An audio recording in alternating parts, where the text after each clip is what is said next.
할렐루야. 사랑하는 성도 여러분, 오늘도 하나님의 말씀으로 우리 안에 새로운 은혜가, 새 힘이 샘물처럼 솟아나기를 소망합니다. 오늘 우리에게 주신 하나님의 말씀은 출애굽기 25장 23절부터 40절까지의 말씀입니다. 우리 한 마음으로 말씀을 보시겠습니다.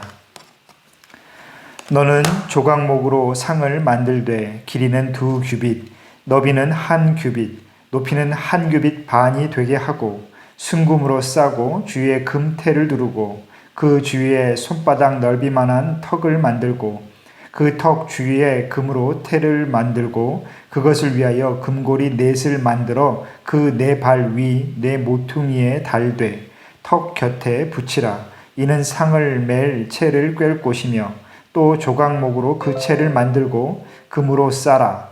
상을 이것으로 맬 것이니라.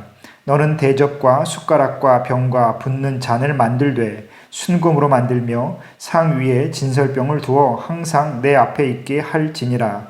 너는 순금으로 등잔대를 쳐 만들되 그 밑판과 줄기와 잔과 꽃받침과 꽃을 한 덩이로 연결하고 가지 6을 등잔대 곁에서 나오게 하되 다른 3가지는 이쪽으로 나오고 다른 3가지는 저쪽으로 나오게 하며 이쪽 가지에 살구꽃 형상의 잔 셋과 꽃받침과 꽃이 있게 하고 저쪽 가지에도 살구꽃 형상의 잔 셋과 꽃받침과 꽃이 있게 하여 등잔대에서 나온 가지 6을 갖게 할지며 등잔대 줄기에는 살구꽃 형상의 잔 넷과 꽃받침과 꽃이 있게 하고 등잔대에서 나온 가지 6을 위하여 꽃받침이 있게 하되 2가지 아래에 한 꽃받침이 있어 줄기와 연결하며 또 2가지 아래에 한 꽃받침이 있어 줄기와 연결하며 또 2가지 아래에 한 꽃받침이 있어 줄기와 연결하게 하고 그 꽃받침과 가지를 줄기와 연결하여 전부를 순금으로 쳐 만들고 등잔 7을 만들어 그 위에 두어 앞을 비추게 하며 그 불 집게와 불동 그릇도 순금으로 만들지니 등잔대와 이 모든 기구를 순금 1달란트로 만들되 너는 삼가 이 산에서 내게 보인 양식대로 할지니라. 아멘. 할렐루야. 오늘 하나님의 말씀 함께 보시겠습니다. 하나님께서 우리에게 말씀하시는 그 목적이 무엇인가? 하나님께서 우리에게 이렇게 믿음을 주셔서 하나님의 음성을 듣게 하고 하나님의 마음을 궁금해하며 하나님의 일을 기대하게 하시는 그 목적은 무엇인가 한번 생각해 보시기를 원합니다. 어제 주일 설교 말씀 끝에 다 말씀드리지 못했지만 하나님께서는 우리에게 화목하라 라고 말씀하십니다. 화목하다라는 것, 하나님과 화목하고 모든 이웃, 내 삶의 자리에서 하나님께서 보내주신 모든 이들과 함께 화목하게 살아가는 것, 그것이 바로 하나님께서 우리에게 믿음을 주신 목적이다 라고 생각합니다. 여러분, 하나님과 화목하십니까? 또 여러분께서 계시는 그 일상의 모든 순간, 그 삶의 자리에서 얼마나 화목하게 지내고 계십니까? 너무 거창한 뜻을 가지지 마시고 그 화목함이다라는 것을 끊임없이 성실하게 함께 그 자리에 있는 것이라고 우리가 함께 여기면 좋겠습니다. 우리가 하나님께 얼마나 좋은 모습으로 조건으로 나아가겠습니까? 하나님께서 우리에게 원하시는 것은 큰 결과, 거창한 어떠한 일을 이루어내는 것이 분명히 아닙니다. 하나님께서 끊임없이 우리에게 말씀하시는 것은 함께 있는 것 그 자체인 것이지요. 우리가 우리의 이웃들과 화목하는 것도 다른 특별한 결과를 얻어야지만 그것이 완전해지는 것이 분명히 아닙니다. 하나님께서는 분명히 말씀하십니다. 내가 너의 삶의 자리에서 살아가는 것처럼 너의 이웃과 그렇게 함께 살아가라고. 다른 것이 아니라 함께 살아가라고. 그래서 너의 몸이 아플 때 너의 몸을 챙기듯이 이웃이 아플 때 그것을 함께 챙길 수 있는 그 마음을 나누라 라고 말씀하십니다. 그것이 하나님께서 말씀하시는 바로 화목함이지요. 특별히 하나님께서는 우리 가운데 소금을 두어 화목하라 라고 말씀하셨습니다. 소금은 그 있는 그 자체로 짠 맛을 내면서 또 본인 자신은 완전히 녹아 없어지지요. 우리는 세상 가운데 소금으로 뿌려졌습니다. 그래서 그리스도인답게 맛을 내면서도 우리의 모습, 우리의 자아는 완전히 녹아서 없어져야 되는 게 마땅한 그 모습이죠. 그래서 우리는 늘 낮은 자리를 지향합니다.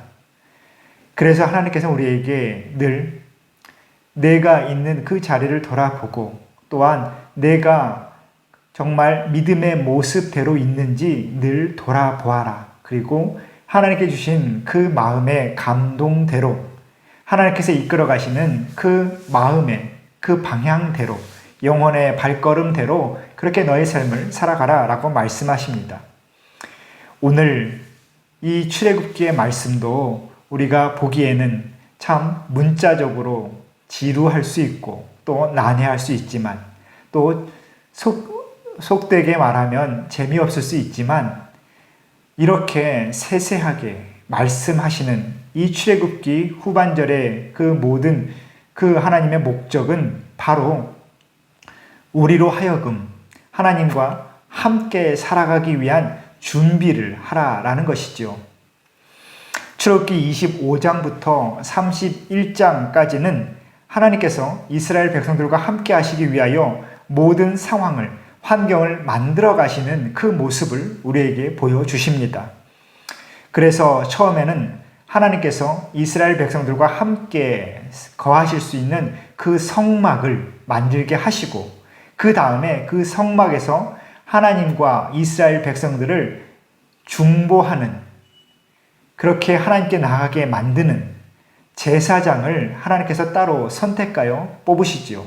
그리고 그 제사장을 도와 하나님의 일을 감당하는 레위인들을 따로 구별하십니다. 그것이 바로 출애굽기 25장부터 31장까지 나와 있는 말씀입니다. 그리고 그 이후에 그 제사장들에게 임무를 주시는 모든 절차까지도 하나님께서는 출애굽기에 다 기록해 놓으셨습니다. 그리고 그렇게 세세하게 하나하나 짚어주시는 그 목적은 바로 이스라엘 백성들과 함께 살아가기 위해서입니다. 그래서 이 출애굽기 20장 이후, 25장 이후에 이 모든 말씀을 보시면서 그 성막과 하나하나 모든 재료를 성전 안에서 필요한 모든 기구들을 일일이 말씀하시는 그 하나님의 그 음성을 우리가 들을 때에 그것을 말씀을 읽을 때에 하나님의 한없는 배려와 그 사랑 끝까지 포기하지 않으시려는 그 하나님의 열심을 우리가 엿보아야 합니다. 그것을 읽어낼 수 있어야 하지요. 물론 이렇게 하나하나 설명해 주시고 하나님께서 배려하시지만 출애굽기 32장 이후에 보시면 이스라엘 백성들은 그렇게 또 한 번 하나님의 그 마음을 배신합니다. 마치 오늘날 우리와 같은 모습이다라고 생각합니다. 예배를 드려도 또 목사라고 또 직분자라고 또 교회에서 섬긴다라고 하면서도 때로 감정에 앞서고 욕심이 앞서고 그래서 자신이 감당해야 될 그 귀한 일들을 자꾸만 어그러뜨리고 실수하고야 마는 우리의 모습도 바로 그렇게 이스라엘 백성들과 그렇게 닮아 있다라는 것을 우리는 인정하지 않을 수가 없지요. 먼저 23절부터 30절 말씀 쭉 보시면 바로 하나님께서 성소를 어떻게 만드는지 하나하나 짚어주시고 그 안에 특별히 진설병을 어떻게 두어야 되는지 설명해 주십니다. 그래서 진설병을 놓을 수 있는 그 상을 하나님께서 먼저 준비하게 하시고 또한 그것을 놓을 수 있는 하나하나의 도구도 설명해 주시면서 하나님께서 말씀해 주신 그 규격대로 그 틀대로 만들게 하여 주시지요. 그리고 그 모든 것을 예배한 다음에 그곳에 온전히 놓아야 될 것은 바로 진설병이었습니다.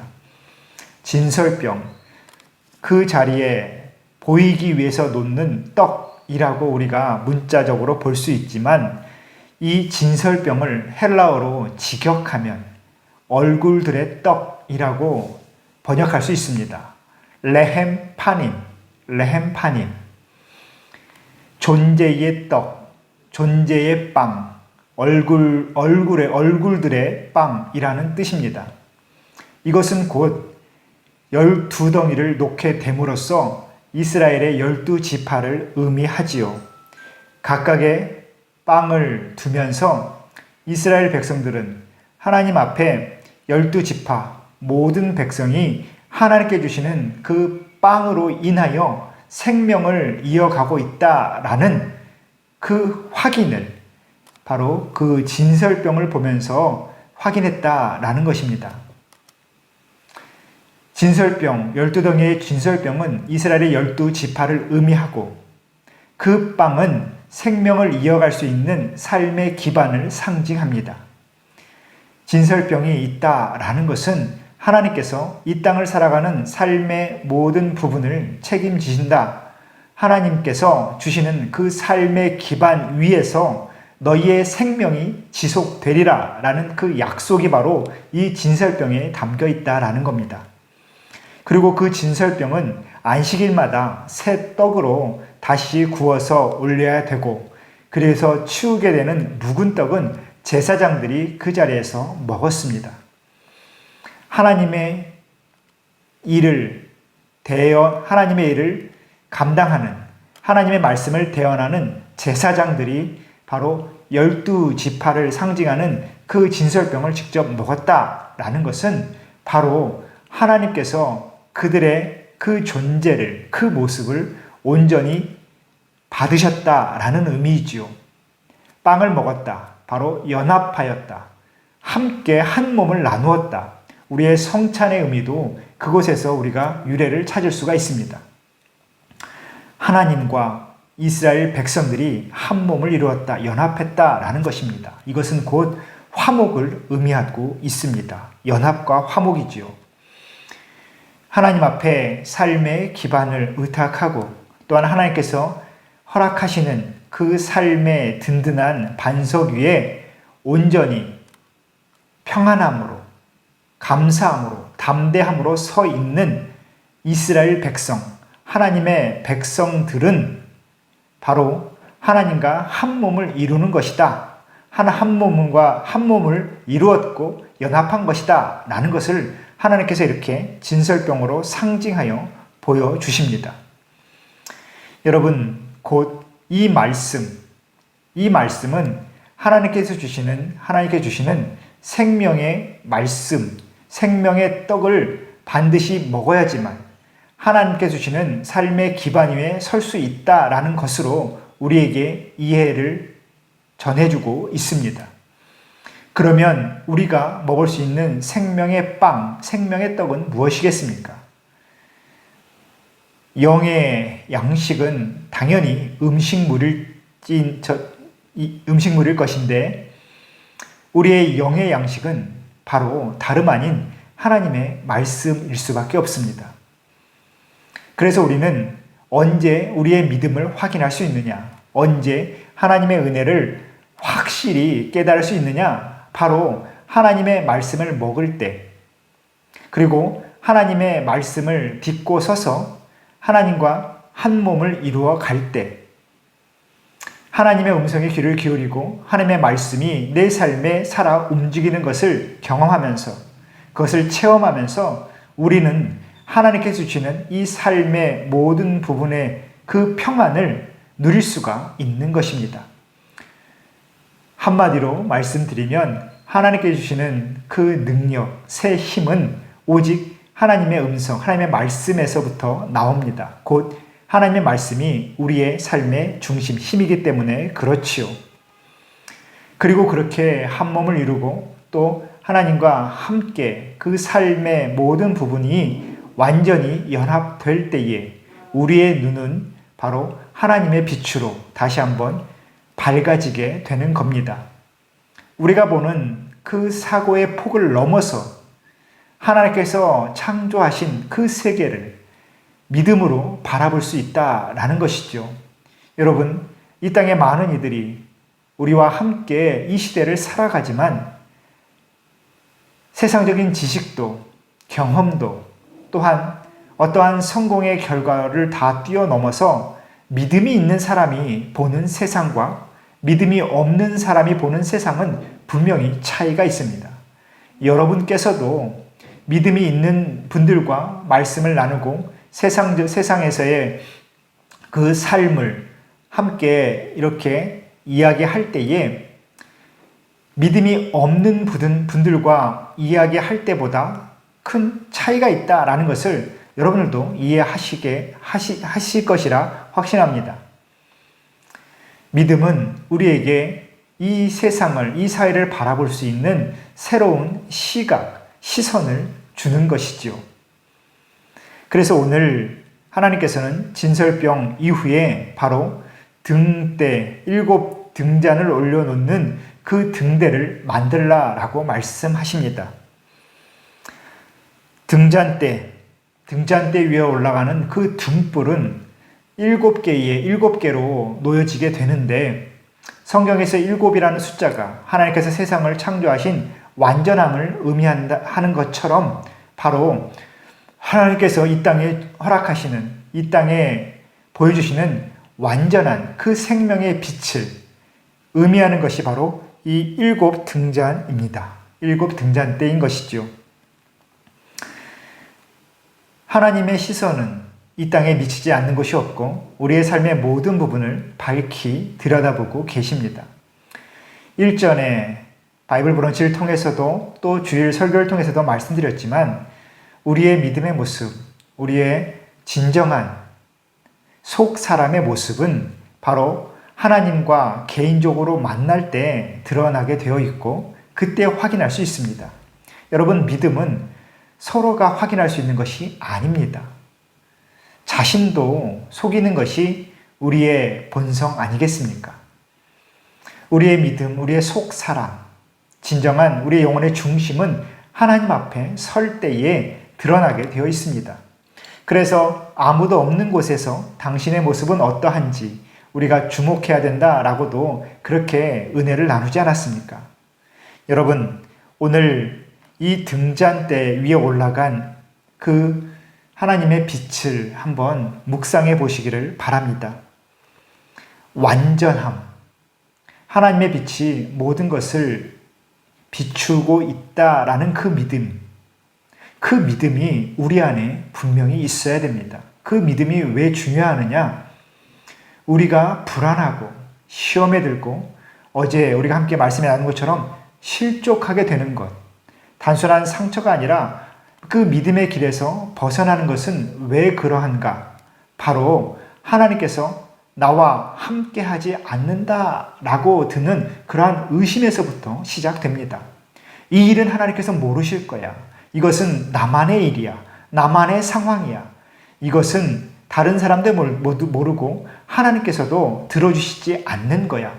그래서 나 혼자 감당해야 되고 이것이 곧 나에게만 주어진 특별한 삶인 거야. 그러한 생각이 우리에게 물밀듯 밀려올 때에 우리는 불안과 함께 믿음의 의심이 생기게 됩니다. 그리고 그 의심이 마음의 틈을 만들어 하나님께로부터 멀어지게 만들지요.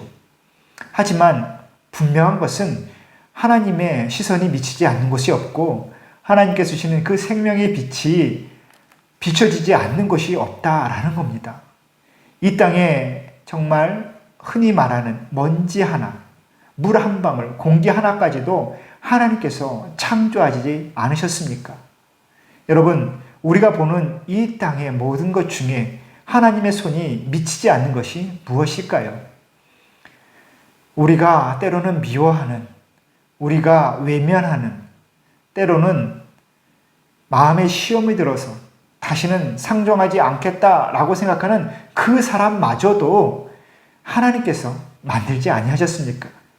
그리고 그 사람이 하나님을 모르는데도 불구하고 하나님께서는 그 사람을 위해서 예수님의 생명까지도 이 땅 가운데 뿌리셨던 것이지요.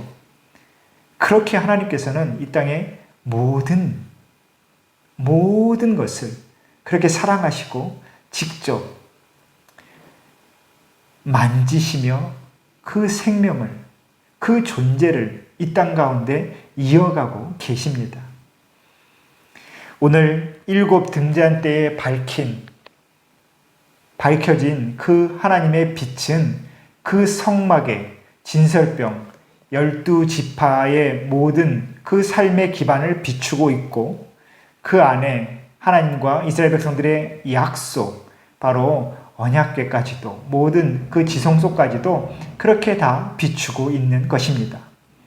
특별히 그 등잔대 위에 비춰진 하나님의 빛이 진설병으로 상징되는 이스라엘의 12지파의 그 삶의 기반을 비추고 있다는 것, 이 땅의 모든 인간들의 그 삶의 자리를 하나님께서 빛을 비추어 밝히 드러내고 계신다라는 것, 그것을 우리가 다시 한번 묵상하며 하나님께서 주신 그 은혜를 되새겨야 되겠습니다. 그리고 이 성전의 모든 기구는 오늘 말씀 보시면 금으로 만들어지고 있습니다. 금. 그것이 보석이기 때문에 가치가 높기 때문에 금으로 만들어라 라는 것이 아닙니다. 성경에서의 금은 정결함을 의미합니다. 불순물이 없는 순결한, 정결한, 순수한 것을 의미하는 것이 바로 금이지요. 하나님께서 이 땅에 두신 것은, 또 하나님께서 귀하게 여기시는 것은 어떠한 불순물도 섞이지 않은 바로 정결한 것들입니다. 오직 정결한 것만이 하나님의 손 안에 둘 수 있는 것이죠. 하나님께서 임하시는 곳에 존재할 수 있는 것은 바로 정결한 것뿐입니다. 그래서 하나님께서 우리에게 항상 말씀하시죠. 너희는 정결하여라, 거룩하여라. 하나님 앞에, 또한 사람들 앞에 믿음의 그 모습대로 서라 라고 말씀하십니다. 세상과 섞이는 것을 하나님께서는 늘 우리에게 경계하라 라고 말씀하시지요. 그리고 마지막 말씀 보시면, 40절 말씀 보시면, 그리고 이 모든 것들을 하나님께서 말씀하신 이 양식대로 만들어라 라고 말씀하십니다. 여러분, 이스라엘 백성들이 만들게 되는 이 등잔대 기구, 또 이후에 성막의 천이나 모든 것들, 눈에 보이는 것들은 사실 애굽 문화에서도 분명히 존재하던 것들입니다. 삶 속에서도 이미 익숙하게 볼 수 있는 것들이라는 것이죠. 등잔대가 뭐 새롭겠습니까? 떡상이 뭐 특별한 디자인이 뭐 얼마나 있겠습니까? 어떻게 보면 비슷비슷하게 다 만들어낼 수 있는 것이죠. 자신들의 상상력으로, 또 자신들이 편한 대로, 할 수 있는 대로 화려하게 장식하고 싶은 만큼 만들 수 있는 것들이다라는 겁니다. 하지만 하나님께서는 하나님의 것을 만들라라고 하시면서 사람의 생각대로, 사람의 실력대로, 또한 자신의 경험대로 만들라라고 하지 않으셨습니다. 하나님의 말씀대로, 하나님의 뜻대로 만들어라, 나의 뜻대로 만들어라 하신 것이죠. 여러분, 누누이 계속해서 반복해서 말씀드리지만 우리의 예배, 우리의 믿음의 모습도 마찬가지입니다. 나의 경험대로, 내가 할 수 있는 대로, 나의 실력대로, 내가 가진 그 경험대로, 지식대로 하나님 앞에 예배하며 믿음 생활해 나가는 것이 우리의 온전한 신앙생활의 모습, 예배자로서의 모습이 아니다라는 것.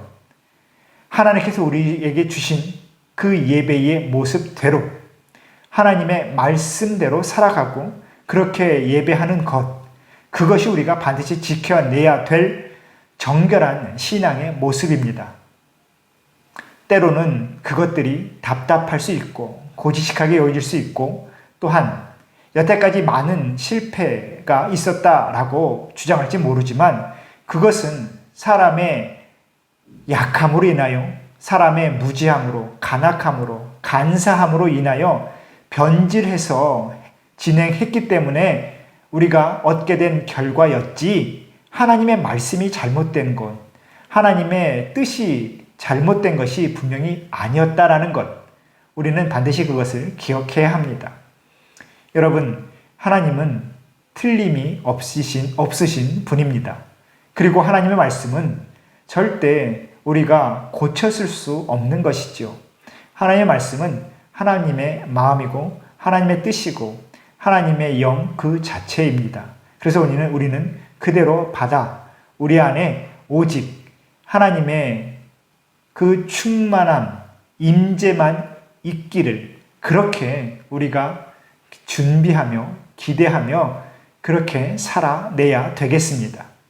그것이 하나님께서 우리에게 원하시는 삶의 모습이지요. 오늘 출애굽기 25장 23절부터 40절 말씀, 진설병과 등잔 때 모든 기구들이 준비되는 이 과정을 보시면서 하나님의 세심한 그 배려와 그 사랑, 그리고 하나님께서 우리에게 주시고자 하는 그 뜻을 다시 한번 귀하게 되새기시며 이번 한 주도 감사로 시작하시는 우리 모두가 되기를 다시 한번 소망합니다. 사랑하는 성도 여러분, 오늘도 하나님의 샬롬을 전합니다. 우리 함께 기도하겠습니다. 우리의 삶의 주인 되신 하나님 아버지, 이번 한 주도 하나님의 말씀 안에서 시작할 수 있도록 이끌어 주시니 감사합니다. 하나님의 말씀 앞에 이 한 주를 시작하며 또한 이 하루의 삶을 의탁하오니 우리의 삶이 이루어지는 모든 곳마다 주님 충만히 임하여 주시고 그곳에서 하나님께서 채우시는 그 은혜를 우리 모두가 풍성히 누리게 하여 주옵소서. 특별히 우리의 삶의 자리 가운데 예배의 자리를 더하여 주시고 날마다 주님을 바라보며 하나님의 일하심을 기대할 수 있도록 우리에게 믿음 주시니 또한 감사합니다. 우리가 그 믿음 가지고 하나님과 화목하며 또한 내 주변의 모든 이들과 화목하며 살아가기를 다시 한번 결심하오니 우리의 결심이 흔들리지 않도록 또한 악한 영의 그 흔들림 가운데 훼손되지 않도록 주님 지키고 보호하고 능히 이길 수 있는 힘을 더하여 주옵소서. 특별히 우리의 모든 삶의 기반이 하나님의 빛으로 환히 비추어지고 있으며 그 하나님의 빛 가운데 우리가 정결함을 회복해가는 그 은혜를 누릴 수 있도록 주님 오늘 하루도 함께하여 주옵소서. 예수님의 이름으로 기도합니다. 아멘.